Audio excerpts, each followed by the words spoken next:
ប៉ុន្តែផ្ទុយទៅវិញគ្រាប់ធ្លាក់រាល់ថ្ងៃចូលក្នុងដីថៃតែថៃស្ងៀមមកជ្រាបបាទសូមគ្រប់នឹងជម្រាបសួរពុកម៉ែបងប្អូនជាទីគោរពជនរួមជាតិជាទីស្នេហាថ្ងៃនេះខ្ញុំធ្វើវីដេអូបន្តតាក់ទិនជាមួយនឹងស្ថានភាពព្រំដែនថៃជាមួយនឹងមីយ៉ាន់ម៉ាហេតុអីបានខ្ញុំយកចំណុចនេះមកនិយាយពីព្រោះថាថៃបានប្រកាសខ្លួនថាខ្លួនប្រទេសជាថៃពាក្យថាថៃនឹងបានថាឯករាជ្យពាក្យថាថៃនឹងមិននៅក្រោមអាណានិគមនិយមរបស់ណានេះដែលមានន័យថាថៃដែលដូរពីសៀមទៅជាថៃនឹងគឺមានន័យថាអញ្ចឹងឯងប៉ុន្តែអ្វីដែលសំខាន់ខ្ញុំលើកឡើងតេតិនជាមួយនឹងស្ថានភាពនៅព្រំដែនថៃមីយ៉ាន់ម៉ាឃើញថារយៈពេលជាច្រើនថ្ងៃហើយដែលក្របកំភ្លើងរបស់មីយ៉ាន់ម៉ាធ្លាក់ចូលក្នុងទឹកដីថៃរាល់ថ្ងៃ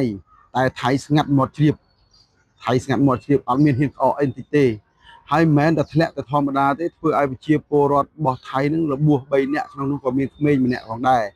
អញ្ចឹងហេតុអីបានថៃស្ងាត់មាត់ជ្រាបដូច្នេះតើថៃពាក្យថាថៃដែលធ្លាប់តែក្អេងក្អាងដោយក្អាត់ក្នុងក្អមនោះមិនហើយដែលមានការបាញ់ប្រហារមកលើខាងកម្ពុជារបួស3ស្លាប់1នោះនឹងហេតុអីបានអញ្ចឹងហេតុអីបានថៃព្រំដែនរវាងថៃជាមួយនឹងកម្ពុជាហាក់បីដូចខុសគ្នាជាមួយនឹងព្រំដែនរវាងថៃជាមួយនឹងមីយ៉ាន់ម៉ាពុកម៉ែបងប្អូននឹងស្រាប់ហើយថាការវាយប្រហាររបស់មីយ៉ាន់ម៉ាក្នុងការដែលបង្ក្រាបទៅលើពួកអក្រិតជនដែលបោកប្រាស់តាមអនឡាញលើសពីនេះទៅទៀតបានវាយប្រហារនឹងច្បាំងគ្នាជាមួយកងទ័ពរំដោះ KNU នៅនេះនឹងរដ្ឋការ៉ែននឹងដែលខ្មែរយើងហៅថាការ៉ែននឹងកម្មពិតថៃហៅថាការៀងប៉ុន្តែទោះជាយ៉ាងនេះក្តីយើងឃើញថារូបភាពហាក់បីដូចជាថៃដែលធ្លាប់តែក្អេងក្អាងធ្លាប់តែអួតថាខ្លួនជាបងធំធ្លាប់តែនិយាយថាគ្មានឲ្យអ្នកណាឈ្លានពានអធិបតេយ្យភាពថៃសូម្បីតែបន្តិចប៉ុន្តែសួរថារដ្ឋាភិបាលថៃបានធ្វើអីខ្លះសម្រាប់ស្ថានភាពព្រំដែនថៃជាមួយនឹងមីយ៉ាន់ម៉ាពុកម៉ែបងប្អូននឹងស្រាប់ហើយខ្ញុំបានធ្វើវីដេអូកន្លងមកថានៅពេលដែលទ័ពវ៉ាដែងជាទ័ពមួយ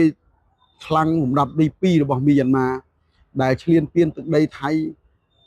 ចូលជាង1ឆ្នាំហើយជិត2ឆ្នាំហើយអវសានវ៉ា18ធ្នូ2024ប៉ុន្តែឥឡូវខែធ្នូទៀតហើយខ្ញុំធ្វើคลิปវីដេអូមុនហើយនៅផ្សាយនៅបណ្ដាញទូរទស្សន៍ជាច្រើនគឺពាក់ព័ន្ធជាមួយនឹងរឿងប៉ុន្តែហេតុអីបានថៃប្រកាសក្តីថាមិនឲ្យអ្នកណាឈ្លានពានអធិបតេយ្យភាពរបស់ខ្លួនសូម្បីតែ1មីលីម៉ែត្រប៉ុន្តែផ្ទុយទៅវិញគ្រាប់ធ្លាក់រាល់ថ្ងៃចូលក្នុងដីថៃតែថៃស្ងាត់មាត់ជ្រាបនេះសួរថាតើថៃធ្វើអញ្ចឹងបានន័យថាម៉េចឥឡូវសិស្សសាលារបស់ថៃទាំងអស់ដែលជាប់ជាមួយនឹងព្រំដែនមីយ៉ាន់ម៉ាមានការព្រួយបារម្ភនឹងបិទរៀនបណ្ដោះអាសន្នខ្ញុំបានធ្វើคลิปវីដេអូមុនកន្លងមកហើយប៉ុន្តែការដែលបិទច្រកទាំងអស់ជាមួយនឹងមីយ៉ាន់ម៉ារយៈពេល7ថ្ងៃហ្នឹងក៏ជិតដល់ទៀតហើយបន្តការបិទទៀតឬយ៉ាងណានេះសូមជម្រាបពុកម៉ែបងប្អូនពីព្រោះបិទមកចាប់ពីថ្ងៃ30អញ្ចឹងថ្ងៃ6ធ្នូនេះថ្ងៃ6ធ្នូយើងនៅសល់ស្អែកខាងស្អែកនេះគឺនឹងអសានវ៉ាថាបិទច្រកព្រំដែនទាំងអស់ជាមួយនឹងមីយ៉ាន់ម៉ាប៉ុន្តែសំខាន់គ្រាប់ធ្លាក់រាល់ថ្ងៃ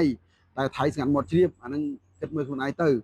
តើថៃអ្វីដែលព្យាយាមនិយាយកន្លងមកក្តែងថាមិនឲ្យណាឈ្លានពានអធិបតេយ្យភាពរបស់ខ្លួនសូម្បី1មីលីម៉ែត្រនោះអញ្ចឹងនិយាយជាមួយនឹងក្របរបស់មីយ៉ាន់ម៉ាទៅហើយនឹងនិយាយជាមួយនឹង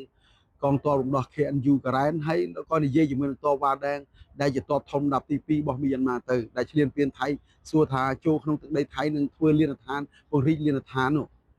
តើថៃឆ្លើយជាមួយនឹងពុកម៉ែបងប្អូនយ៉ាងម៉េចឆ្លើយជាមួយនឹងទស្សនិកជនយ៉ាងម៉េចឆ្លើយជាមួយនឹងសកលលោកយ៉ាងម៉េចឆ្លើយជាពិសេសឆ្លើយមួយប្រជាពលរដ្ឋថៃខ្លួនឯងដែលរងរបួសដោយសារក្រកភ្លើងមីយ៉ាន់ម៉ាបាញ់ចូលទឹកដីថៃយ៉ាងម៉េចអញ្ចឹងពិចារណាវិញ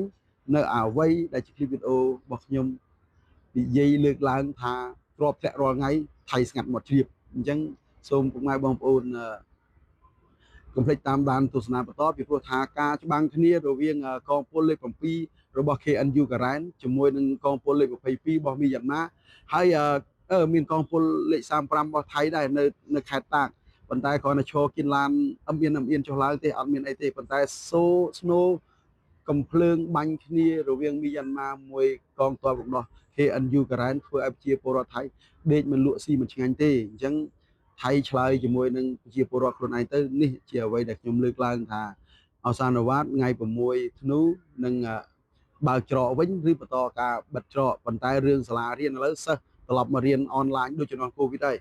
ពីព្រោះថាសាលារៀនជាច្រើនបានបិទមិនបិទនឹងបិទបដោះអាសន្នតែមិនដឹងពេលណាបើកពីព្រោះភ័យខ្លាចនៅស្នូរកំភ្លើងនិងគ្រាប់កំភ្លើងដែលចូលមកទឹកដីថៃរាល់ថ្ងៃតែថៃអត់មានហ៊ានក្អកអីទេជាមួយមីយ៉ាន់ម៉ាអញ្ចឹងជម្រាបពុកម៉ែបងប្អូនត្រឹមប៉ុណ្្នឹងបើសិនជាមានអ្វីបន្ថែមទៀតខ្ញុំបាទនឹងជម្រាបជូនជាបន្តទៅទៀតសូមអរគុណ